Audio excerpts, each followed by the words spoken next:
اور اس وقت کے وزیر اعظم عمران خان کو گھر بھیجنے کی باتیں کی جاتی تھی. افسوس کہ حکومت میں آتے ہی تمام پارٹیوں کا طرز عمل اور مہنگائی میں اضافے کو چیک کرنے کا معیار اور پیمانہ بدل جاتا ہے، جبکہ عوام وہیں کی وہیں کھڑی ہوتی ہے. 100 روپے تک چلا گیا، گھی آسمانوں سے باتیں کر رہا ہے. غریب کدھر جائے؟ خوددار نہیں، خود غرض ہو تم، اس قوم پر بھاری قرض ہو تم. بجلی مہنگی، آٹا مہنگا، پیٹرول مہنگا، چینی مہنگی، گیس مہنگا. گھبرانا نہیں، وقت آ گیا ہے کہ ہم اس نالائق کو گھر بھیجیں. ہماری نااہلی کے نتیجے میں پاکستان کی معیشت کو زمین پہ بٹھا دیا، اسے زمین بوس کر دیا. اس تمام صورتحال پہ بات کرنے کے لیے ہمیں جوائن کریں ٹیکس امور کے ماہر شبر زیدی صاحب. شبر صاحب بہت شکریہ پروگرام میں شریک ہونے کے لیے. شبر صاحب سب سے پہلے تو یہ بتائیے گا، آج جو یہ فائنانس بل پیش کیا گیا ہے، عوام اور یہ جو معاشی خراب صورتحال تو ہے، لیکن عوام پر مزید بوجھ کتنا ایک تو پڑتا ہوا دیکھ رہے ہیں، اور یہ فائنانس بل کو آپ کیسے دیکھتے ہیں؟ اس میں کیا انہوں نے کوئی جو ریلیف کا کہہ کہ پاکستان میں انہوں نے یہ حکومت بنائی ہے گزشتہ سال، تو یہ ریلیف کچھ ملے گا عوام کو؟ دیکھیں، یہ جو ابھی فائنانس بل آیا ہے، اس سے زیادہ میں سمجھتا ہوں خراب یا اس سے زیادہ بلا وجہ کی چیز کرنی تھی تو سیدھا سیدھا ایک لائن میں کر دیتے. انہوں نے سمپلی یہ کیا ہے کہ سیل ٹیکس کا ریٹ جو 17% تھا اس کو 18% کر دیا ہے. تو پاکستان میں تقریباً ہر چیز پر سوائے فوڈ آئٹم کے چند چیزوں کے سیل ٹیکس لگا ہوا ہے. اب آپ یہ کہہ رہے ہیں کہ جو سیل ٹیکس کا ریٹ ہے وہ 17 سے 18% ہو گیا. تو یہ تو اسٹریٹ فارورڈ مہنگائی کی طرف جانا ہے. اور جو لوگ سیل ٹیکس نہیں دیتے اور جو بزنس مین ہے وہ کسٹمر سے ریکور کرتا ہے، ان کا آپ نے منافع اور بڑھا دیا اور عام عوام کو اس میں پریشان کر دیا. اس میں کوئی بھی ایسی چیز نہیں ہے. یہ میں ابھی پڑھ رہا تھا، میں نے اس سے زیادہ مطلب بلا وجہ کی کوئی چیز نہیں دیکھی کہ یہ اگر 17% سے 18% کرنا تھا تو اس میں کون سی راکٹ سائنس ہے؟ تو کچھ بھی نہیں ہے، آپ کر دیں، اس میں کیا ہوگا. باقی جو 2-4 چیزیں لکھی ہیں تو کوئی افیکٹ نہیں ہے. جو سارے پیسے ہیں وہ 17 سے 18% سیل ٹیکس میں آنا ہے. اگر ٹیکس آپ نے ایسے ہی ریکور کرنا ہے تو 18 سے اس کو 50% کر دیں، ٹیکس آ جائے گا. یہ تو کوئی گورنمنٹ نہیں ہے نا جی کہ آپ سیل ٹیکس کا ریٹ بڑھاتے جائیں اور ٹیکس کلیکٹ کرتے جائیں. یہ تو پاکستان کسی بھی معاشرے میں بدترین طریقہ ہوتا ہے ٹیکس کلیکٹ کرنے کا کہ آپ انڈائریکٹ ٹیکسز کو بڑھاتے جائیں. پر شبر صاحب، یہ جو لگژری آئٹمز پہ آج بڑا زور دیا گیا کہ اس پہ 25%، اب لگژری آئٹمز میں کیا کیا ہے؟ یہ ایونچولی انڈائریکٹ ٹیکسز ہی، اور یہ سب عوام کے وہ تمام جو اشیاء عوام کے استعمال میں ان سب پہ ہوگا؟ علینا وہ سب چیزیں بیکار کی آئٹم ہے. بیسیکلی سمپل بات یہ ہے کہ آپ نے سیل ٹیکس کا ریٹ 17 سے 18 کر دیا ہے. آپ یہ سوچیں نا، پاکستان میں جتنی بھی ٹیکس کلیکشن ہو رہی ہے اس کا تقریباً آپ یہ سمجھیں کہ 50% سے تقریباً 45% جو ہے وہ سیل ٹیکس ہوتا ہے. تمام امپورٹڈ آئٹم کے اوپر ہر چیز کا سیل ٹیکس ہوتا ہے 15% اور 17%. اب وہ 17-18 ہو گیا. 18 is a very bad sale tax rate. یہ تو پاکستان کی آپ اکنامی کو اور پاکستانی معیشت کو تباہ کر رہے ہیں. یہ تو لیکن ان کے بس میں کچھ نہیں ہے اس وقت. یہ انہوں نے سمپل اٹھا کے پیسے کلیکٹ کرنے کے لیے IMF کو کرنے کے لیے ایک بدترین قسم کا ایکشن لیا ہے. اور نالائکی والا ایکشن ہے، اس میں کوئی چیز اس کی کوئی ریشنل نہیں بنتی ہے. رائٹ. بٹ شبر صاحب، اس ایسے اقدامات سے یہ 23واں جو ان کا IMF پروگرام ہے وہ تو حاصل کر لیں گے، لیکن یہ تو ہم سارے سکسیسو گورنمنٹس جو ہیں ان کا ہم یہی کچھ کردار دیکھتے ہیں. ٹیکس لگانے پہ کیوں زور دیا جاتا ہے یا ٹیکس بڑھانے پر سارا سٹریس ہوتا ہے؟ ٹیکس نیٹ کی طرف بڑھانے کی طرف کیوں نہیں آتے یہ؟ میں تو اس بارے میں خود بھی اس چیز کو بھگتتا رہا ہوں اور میں نے لگایا تھا. اور جب ہمیں سیاسی لوگ اور ہمیں سسٹم نہیں چلنے دیتا تو یہ جو سسٹم تھوڑا بہت ہم ٹیکس میں کام کر رہے ہیں یہ اس طرح چلے گا نہیں اور ایک بڑی سرجری کرنی پڑے گی. دیکھیں کون کرتا ہے، کیسے کرتے ہیں، یہ ایک بڑا لمبا سبجیکٹ ہے.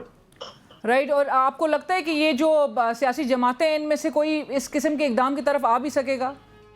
نہیں، ناممکن ہے. رائٹ. ناممکن ہے.